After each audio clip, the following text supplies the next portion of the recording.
नमस्कार, जय हिंद। आज मैं आपके सामने एक समस्या का हल लेके आया हूँ, क्योंकि मैंने पिछले कुछ वीडियोस के अंदर ये बताया था कि किस तरह से टाइम का मैनेजमेंट किया जा सकता है। टाइम को मैंने कंपेयर किया था मनी के साथ में, 4 क्वाड्रेंट्स बताए थे। उसके बाद बहुत सारे बच्चों के मेरे पास सवाल आए और अधिकतर बच्चों ने यही पूछा है कि सर हम लोग टाइम टेबल बनाते हैं, पढ़ाई करते हैं, लेकिन समय कम पड़ जाता है, पता ही नहीं चलता कि टाइम कहाँ चला जाता है, पता ही नहीं चलता कि टाइम कहाँ उड़ जाता है। आज मैं उन सब बच्चों के इन सवालों का जवाब देने के लिए आया हूँ। बच्चे बोलते हैं कि टाइम उड़ जाता है। Yes, it's a bad thing that time flies. Time को पंख लग जाते हैं, टाइम चला जाता है। It's a bad news that time flies, but the good news is you are the pilot. अगर टाइम उड़ रहा है तो उसको उड़ाने वाले आप हैं। You need to sit on the driving seat and control the time. हम तो सिर्फ आपको गाइड कर सकते हैं। देखिए, मैं यहाँ पे आपको एक छोटा सा कंपैरिजन बताता हूँ कि जब कोई भी बस, कोई भी ट्रक या टैक्सी जो हायर की जाती हैं, ये लोग जब ड्राइवर्स चलाते हैं तो इनके जितने भी ऑनर्स होते हैं वो साथ में क्या करते हैं, एक लॉग बुक लगा देते हैं। अब गाड़ी में जो लॉग बुक होती है वो क्या करते हैं कि जब ड्राइवर गाड़ी लेके जाएगा तो उस लॉग बुक में टाइम डाला जाएगा। उसके बाद ये डाला जाएगा रीडिंग देख के कि उसमें डीजल या पेट्रोल कितना है। फिर उसके बाद वो अपनी डेस्टिनेशन पे चले जाते हैं। लेकिन जब वो वापस आते हैं और गाड़ी को जमा करते हैं या रखते हैं तो उस समय वापस से टाइम डाला जाता है और उसके अंदर ये बताया जाता है कि अब पेट्रोल की रीडिंग क्या है। इसके अलावा जब भी कभी गाड़ी में डीजल या पेट्रोल डाला जाता है तो उसकी भी एंट्री की जाती है। मीन्स अगर आप एक लॉग बुक निकाल के देखेंगे किसी भी बस की या ट्रक की, तो आपको ये पता चल जाएगा कि कब कब उसमें पेट्रोल डलवाया, कब कब वो गई गाड़ी, कितने समय के लिए गई और कितना उसके अंदर डीजल या पेट्रोल का खर्चा हुआ। इस तरह से उसका जो है एक एवरेज भी निकल आता है कि कितने घंटे चलने पे या कितनी दूरी चलने पे कितना पेट्रोल या डीजल जा रहा है। और इससे जो ट्रक ऑनर्स होते हैं, बस ऑनर्स होते हैं, या गवर्नमेंट जॉब में भी ये सब होता है, तो उनके जो मैनेजर्स होते हैं उनको ये पता चल जाता है कि उनका पेट्रोल या डीजल जा कहाँ रहा है। इसी तरह से अगर हमारे स्टूडेंट्स को ये पता करना है कि जो 24 आवर्स गॉड ने दिए वो वक्त जा कहाँ रहा है, कहाँ उड़ रहा है वो वक्त, तो उसके लिए एक मैंने नया कॉन्सेप्ट आपको आज सजेस्ट करने वाला हूँ और उस कॉन्सेप्ट का नाम है टाइम लॉग। ये जो टाइम लॉग नाम का कॉन्सेप्ट है, इसमें मैं आपको ये नहीं बताऊंगा कि कहाँ कहाँ आपको टाइम किस किस तरह से डालना है, लेकिन ये टाइम लॉग कॉन्सेप्ट इस बात पे काम करता है कि आपको ये पता चलता है कि आपका वक्त कहाँ कहाँ बर्बाद हो रहा है। और साथ में इसमें हम लोग कुछ गोल ओरिएंटेड थीम लगाएंगे। देखिए, हमारे पास 24 आवर्स होते हैं, एवरीबडी नोज़। वो 24 आवर्स के अंदर टाइम डिवीज़न में मोटे रूप से करता हूँ 3 पार्ट्स के अंदर। सी 8 आवर्स, 8 आवर्स एंड 8 आवर्स। जब हम इस टाइम को डिवाइड कर लेते हैं 3 पार्ट्स में, 8 आवर्स स्टूडेंट्स के लिए स्कूल के मान लेते हैं, 8 आवर्स स्टूडेंट्स के लिए सोने के मान लेते हैं, और 8 आवर्स स्टूडेंट्स जो भी चाहें कर सकते हैं। उसके अंदर वो पढ़ाई कर सकते हैं, उसके अंदर वो वक्त को ख़राब भी कर सकते हैं, गेम्स खेल सकते हैं, अपनी हॉबी को परस्यू कर सकते हैं, वो आपके ऊपर है। अब हम क्या करते हैं कि 8 hours sleeping and 8 hours school study time. अब इनके बीच में जो 8 आवर्स बचा है, जो आपके हाथ में कि आपको क्या करना है, उनको हम 2 हिस्सों में बांट देते हैं, 4 आवर्स एंड 4 आवर्स। एक 4 आवर्स को हमने स्टडी टाइम में डाल दिया तो 12 आवर्स स्टडी हो गई। एक 4 आवर्स को हमने उन 8 आवर्स में डाल दिया जिसमें हमारा स्कूल टाइम था या जो भी टाइम था, तो उसके अतिरिक्त 4 आवर्स के अंदर आप क्या करना चाहते हैं ये आपके ऊपर है। तो अब हमारे पास में स्टडी आवर्स हो जाते हैं 12, मतलब 12 घंटे में आप कुछ भी करें, लेकिन 12 घंटे आपको पढ़ाई करनी चाहिए। अब यहाँ पे हम एक गोल ओरिएंटेड थिंग लेते हैं। आपके स्कूल के टाइमिंग को मिला करके आपको 24 आवर्स में 12 आवर तो पढ़ना ही चाहिए। अब ये 12 आवर्स अगर डेली का आप गोल लेके चलें कि मुझे 12 आवर्स पढ़ना है, तो एक गोल सेट हो गया, हमें 12 आवर्स पढ़ना है। अब इस गोल को हम वीकली गोल में कन्वर्ट करते हैं, तो 12 × 7 इट इज़ 84। सो 84 आवर्स का हम गोल सेट करते हैं कि हमें वीक के अंदर पढ़ना है, और वो अभी हम मेजर करने वाले हैं आगे। अब अगर हमारे को 84 आवर्स पढ़ना है एक वीक में, तो कई बार ऐसा होता है कुछ प्रॉब्लम्स आ जाती हैं जिस वजह से अनअवॉइडेबल सर्कमस्टांसेस की वजह से आप नहीं कर पाते हैं। तो लेट अस मेक इट कि हम लोग पूरा 84 आवर्स नहीं 75 आवर्स 75 आवर्स तो अचीव करेंगे ही करेंगे। अब तीसरा गोल लेते हैं मंथली।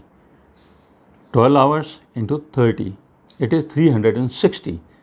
तो 360 आवर्स हमें पढ़ना है एक महीने में, लेकिन हम इसको रिड्यूस करते हैं अनअवॉइडेबल सर्कमस्टांसेस की वजह से, जब भी आप पढ़ाई ना कर पाएँ या कुछ प्रॉब्लम हो जाती। चलिए, तो हम लगा लेते हैं 300 आवर्स। अब आपके पास 3 गोल्स हैं जो आपको अचीव करने हैं। डेली टारगेट है 12 घंटे पढ़ना है, वीक में आपको 75 आवर्स पढ़ना है, और मंथ में आपको 300 आवर्स पढ़ना है। अब देखिए, ये गोल सेट होने के बाद किस तरह से आपका लॉग बुक कार्य करता है, यानी कि टाइम लॉग काम करता है। अब देखिए, मैं आपको एक फर्स्ट डे की टाइम लॉग बुक दिखाता हूँ आपको, कि जब फर्स्ट डे बच्चा टाइम लॉग बनाएगा तो किस तरह से एंट्री करना पड़ेगा और टाइम लॉग की डिटेल्स क्या होंगी। सबसे पहले आप अपनी नोटबुक के अंदर या जो भी आप रजिस्टर बनाते हैं जिसमें टाइम लॉग लिखने वाले हैं, टॉप पे लिखें डेट। हर पेज पे एक डेट का उसके अंदर आपका ब्यौरा होगा। अब डेट लिखने के बाद में 4 कॉलम्स बनेंगे। फर्स्ट कॉलम के अंदर होगा टाइम फ्रॉम टू, दूसरा जो कॉलम है उसमें है आवर्स, कि आपको कितने आवर्स आपने काम किया। थर्ड कॉलम होगा एक्टिविटीज़, कि आपने उस टाइम में क्या एक्टिविटी की। एंड फोर्थ होगा observation, and which is the most important column. अब देखिए, एक बच्चा सुबह 6 बजे उठता है, तो वहाँ पे हमने क्या किया, टाइम में डाला 6 o'clock, गुड मॉर्निंग किया और उसके बाद पूरा खाली छोड़ दिया। नाउ द सेकेंड रो, जहाँ पे हम लिखेंगे 6 to 7। सपोज आपने किया मॉर्निंग रूटीन, फ्रेश वगैरह हुए, तो आप उसमें लिख देंगे 6 to 7 and that is equals to 1 hour. And 1 hour आपने क्या एक्टिविटी की, मॉर्निंग रूटीन किया। उसके अंदर कोई हमें ऑब्जर्वेशन की ज़रूरत नहीं है। देन उसके बाद में सेकंड 7 to 12। अब ये सपोज़ आपका ऑनलाइन क्लासेस का टाइम है, स्कूल्स में कॉलेजेस में ऑनलाइन क्लासेस चल रही हैं। चलिए, तो फिर आप लिख देते हैं 7 to 12, 5 आवर्स, और ये आपका हो गया क्लासेस। अब यहाँ थोड़ा सा ये देखने की बात है, जब एंड ऑफ द डे आप ऑब्जर्वेशन करेंगे कि ये जो 5 आवर्स आपने डालें, क्या ये टोटल 5 आवर्स स्टडी हुई है, या स्कूल ने तो 3.5 घंटे करीब पढ़ाया, बाकी के 1.5 आवर्स जो बीच के अंदर आपको मिले थे वो ऐसे ही चले गए। ये आपको वहाँ ऑब्जर्वेशन डालनी होगी। अब उसके बाद में तीसरे नंबर पे आते हैं कि जब आपकी ऑनलाइन क्लासेस ख़त्म हुई, अब बच्चा थक गया ऑनलाइन क्लासेस लेके, हाँ भाई बहुत ऑनलाइन क्लासेस हो गई। अब 12 से 2 वो हो गया आपका लंच टाइम। आपने कोई पढ़ाई नहीं की, लंच किया, और उसके अलावा कुछ इधर उधर आपने टाइम ख़राब कर दिया। अब लंच टाइम के अंदर आप लिख रहे हैं 2 आवर्स। अब ये भी बाद में ऑब्जर्वेशन का विषय है कि कौन ऐसा लंच करता है जिसमें 2 घंटे लगते हैं। तो वहाँ पे आप देखेंगे कि टाइम कैसे वेस्ट हो रहा है और आप वहाँ से टाइम कैसे बचा सकते हैं। अब उसके बाद में 2 to 5 सपोज़ आपने स्टडी कर ली। अगर 2 to 5 स्टडी किया तो वहाँ पे हम 2 to 5 का टाइम डालेंगे, और उसके बाद उसके अंदर लिखेंगे 3 आवर्स स्टडीज़। अब 3 आवर्स स्टडीज़ के बाद 5 से लेके 9 बजे तक बच्चे ने खेलने गया, या आपने क्या किया, टेलीविज़न देखा, मोबाइल चलाया, उसमें कोई वीडियो गेम खेला, वो चीज़ें आप वहाँ पे डाल देंगे। और वहाँ पे आपके ये जो पूरा का पूरा टाइम जो हम देख रहे हैं कि आपने करीब करीब 5 बजे उठे थे पढ़ करके, उससे लेके 9 बजे तक जब आपने डिनर किया, तब तक ये हो गए आपके 4 आवर्स के आसपास करीब। और ये 4 आवर्स कहाँ गए, ये आपने ऑब्जर्वेशन में फिर लिखना पड़ेगा। अब देखिए, 9 से 10 बजे तक फिर पढ़ाई कर लिया, तो वो लिख दिया हमने, डाल दिया। अब 10 बजे बच्चे ने फिर मोबाइल उठा लिया। पेरेंट्स सोच रहे हैं कि ये होमवर्क कर रहा है, पेरेंट्स सोच रहे हैं कि शायद कोई काम मिला है, बच्चा वो देख रहा है, बट यू नो बेटर कि आपने 10 से 12 तक वहाँ पे या तो कोई मूवी देखी या आपने कोई वीडियो गेम खेला, क्या किया, लेकिन वो टाइम ख़राब हुआ, तो वो आप लिख दें वहाँ पे, ईमानदारी से लिख दें। अब उसके बाद में 12 बजे आप सो गए, तो आपने लिख दिया 12 o'clock गुड नाइट। अब नेक्स्ट डे जब आप 6 बजे उठते हैं, तो नेक्स्ट डे जब 6 बजे उठते हैं, तो जहाँ आपने 12 o'clock लिखा है उसके आगे लगे 6 o'clock लिखेंगे, और 6 o'clock का मतलब हुआ 12 to 6, 6 घंटे आप सोए। मेरे हिसाब से आप कम सो रहे हैं, आपको कम से कम 7 to 8 आवर्स सोना चाहिए, तो आपकी स्टडीज़ भी कम हो रही है, आपकी स्लीप भी कम हो रही है। चलिए, अब आप इसको पूरा का पूरा ऑब्जर्वेशन के अंदर रेड मार्क से वो चीज़ें नोट करेंगे कि कहाँ पे टाइम ज़्यादा खर्च हो रहा है। जैसे कि लंच, 2 घंटे का लंच नहीं होता तो कहाँ गया। क्लासेस आपने 5 आवर्स क्लासेस का लिखा है, तो उसके अंदर 3 आवर्स 30 मिनट से स्टडी की, बाकी टाइम कहाँ गया। और इसी तरह से शाम को जो आपने 4 घंटे टीवी में और खेलने में और जहाँ भी गया वहाँ पे कितना टाइम आप बचा के स्टडीज़ में निकाल सकते हैं, ये आपको खुद एनालिसिस करना पड़ेगा। और आपका गोल तय था 12 आवर्स की पढ़ाई का, लेकिन जब आप इसमें स्टडी टाइम निकालेंगे तो आपका टोटल स्टडी टाइम होगा 7 आवर्स 30 मिनट्स, और नीचे ही नीचे लिखा रहेगा डेली गोल अचीव्ड और नॉट अचीव्ड, और वहाँ पे आप नॉट अचीव्ड को टिक मार्क करेंगे कि आपका गोल अचीव नहीं हुआ। और अब आप एनालिसिस करेंगे कि मैं कहाँ से टाइम निकालूं ताकि मैं 12 घंटे का गोल अचीव करूं। हो सकता है नेक्स्ट डे आप 10 आवर्स तक जा पाएँ, हो सकता है 11 आवर्स तक जा पाएँ, इससे आगे ना जा पाएँ, फिर लिख दीजिए गोल नॉट अचीव्ड। उस समय आपको दिल के अंदर एक ये बात आएगी कि कल मैं 12 घंटे करके बताऊँगा। यहाँ पर आपका गोल सेटिंग शुरू हो जाता है and it becomes very interesting. और इस तरह जब आपके 7 डेज़ कंप्लीट हो जाएं तो चेक करें कि क्या आपका टारगेट अचीव हुआ, 75 आवर्स पूरे हुए। आई एम श्योर शुरू में शायद शॉर्ट पड़ जाएंगे, तो नेक्स्ट टाइम के लिए आपके लिए एक चैलेंज खड़ा हो जाएगा।